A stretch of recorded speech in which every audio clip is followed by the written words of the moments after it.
On the banks of the river Ganga, there nested the tiny village of Sauron.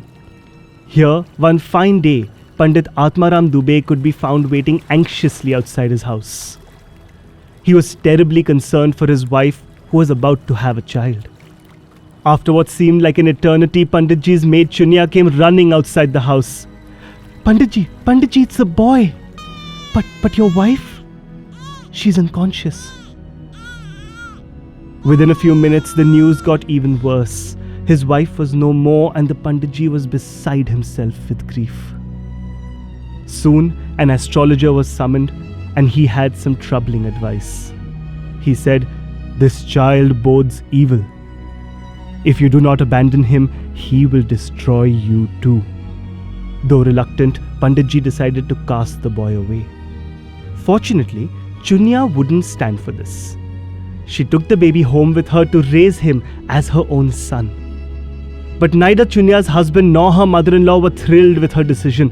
They were aware of the astrologer's warning and worried that the child would be their ruin. However, unperturbed, Chunya continued showering the baby with lots of love. 10 days later, there was a shocking development. Pandit Atmaram Dubey had passed away. Chunya's husband was now convinced that the child was cursed, but Chunya still wouldn't give him up. When the child turned 7, another misery befell him. His sole defender, his mother, Chunya, passed away. And now that she was gone, there was no one to stop her husband from turning the orphan away, and that's exactly what he did. The poor boy spent the night under a tree, and come morning he was begging for food. But the villagers, afraid of being cursed, refused to help him. Finally, alone and helpless, the boy reached a temple. It was there that he met Saint Narharidas. The saint took pity on the boy. "Child, Lord Ram is immortal. He looks after us all. Why don't you seek refuge in him?" And so the boy started living in Saint Narharidas's ashram. And he got named Rambola. Rambola's days in the ashram were spent listening to stories of Lord Ram. Saint Narharidas told him how Lord Ram spent 14 years in the forest and how he helped the poor and the weak. He also taught Rambola how to read and write. And soon, Rambola wished to read Ramayana in its original form. And so Saint Narharidas took him to Kashi, where he entrusted Rambola's further learning in the hands of Acharya Shesh Sanatan. The Acharya taught him everything from Panini's grammar to the Vedas. And now it was time for Rambola to set out on his own. Before Rambola left, the Acharya gave him one final instruction: go into the world and spread the lore of Lord Ram. Rambola returned to his village of Sauron. There he began giving discourses on Ram's life, and his words brought solace to many troubled minds. His fame spread far and wide, and the people now started calling him Tulsidas. When Dinbandhu Pathak heard of the great scholar, he offered Tulsidas his daughter's hand in marriage. And so, Tulsidas got married to Ratnavali. Tulsidas was devoted to his wife. He loved her beyond measure and hated being away from her for even a moment. Ratnavali's friends often teased her about Tulsidas's behavior. One day, when Tulsidas returned home after a short journey, he found that the house was empty. He discovered a note that said that Ratnavali would be spending a few days at her father's house.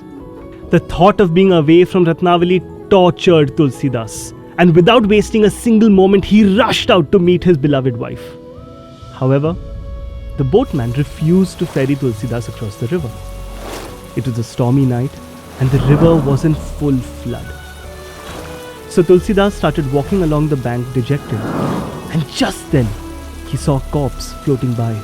Out of desperation, he perched on top of the corpse and crossed the river. It was late when Tulsidas reached his father-in-law's house, and in the darkness he mistook a snake for a rope and used it to swing into his wife's chambers. Ratnavali was stunned at his sudden appearance, but Tulsidas was overjoyed to see her. He declared, "I can cross an ocean just to get to you, my dear." But Ratnavali was not impressed. She said, "You have strayed from your path. Had you loved Lord Ram as much as you love me, you would have overcome all your mortal fears by now."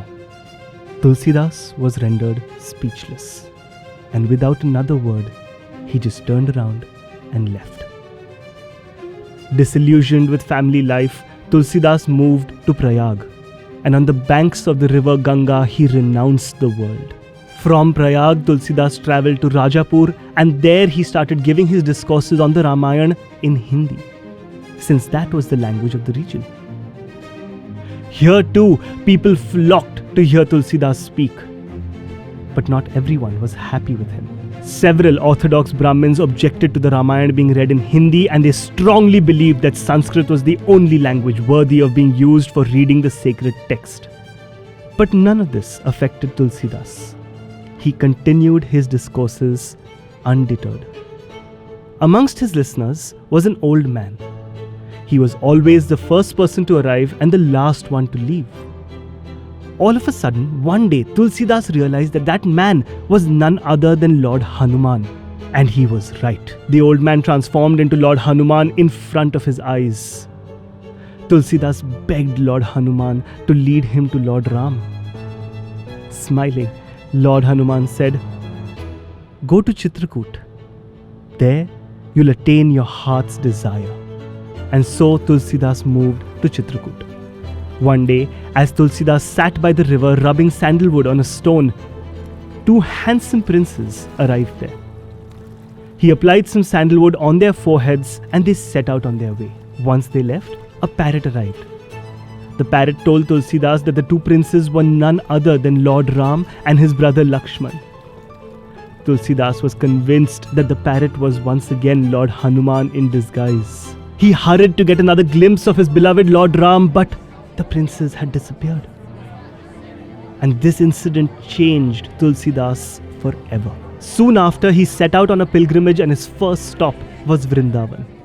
As Tulsidas made his way to the temple, the people of Vrindavan wondered, Tulsidas is a devotee of Ram. Will he bow to Krishna? And then there was a miracle. Lord Krishna's statue turned into Lord Ram's and he told the people, Ram and Krishna are one and the same. Worship him and find peace. His travels then took him to Rajasthan. There, the people of the Bhil tribe wished to meet him. But the local priest stopped them because they belonged to a different caste. Tulsidas brushed these differences aside and embraced them. He also decided to help Rana Pratap. He met Man Singh, Rana Pratap's enemy, and his words of wisdom convinced Man Singh to stop fighting against his own people. Emperor Akbar heard that Man Singh had withdrawn his forces, and he immediately understood that Tulsidas must have been the man behind Man Singh's change of heart. He was impressed by Tulsidas and invited him to his court. But Tulsidas refused. My hymns are for my Lord Ram, not for any mortal king. Tulsidas finally reached the town of Varanasi. It was here that he wrote Ram Charit-Manas, the story of Lord Ram's life in Hindi. His fellow scholars were outraged. They still firmly believed that Sanskrit was the only language to be used for such a sacred text. They wished to throw Tulsidas's book into the river. And that night they arrived to force Tulsidas to fall in line with their plan. But when they arrived, they saw Lord Ram and Lakshman guarding Tulsidas's hut. And their first attempt had failed. The very next day, they tried another method. They placed the Ram Charit-Manas in a Shiv temple with other books. Tulsidas agreed to accept Lord Shiva's verdict, and the verdict was delivered the very next day. When the temple was opened in the morning, people were shocked to find Ram Charit-Manas on top of the pile of books. Tulsidas's opponents were finally defeated, and they accepted Tulsidas's greatness with an open heart.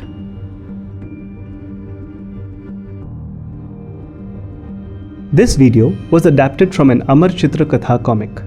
If you liked it, then click on the button above to buy this or any other book from Amar Chitra Katha. And remember to like and share and subscribe for many more stories from India's favorite storyteller, Amar Chitra Katha.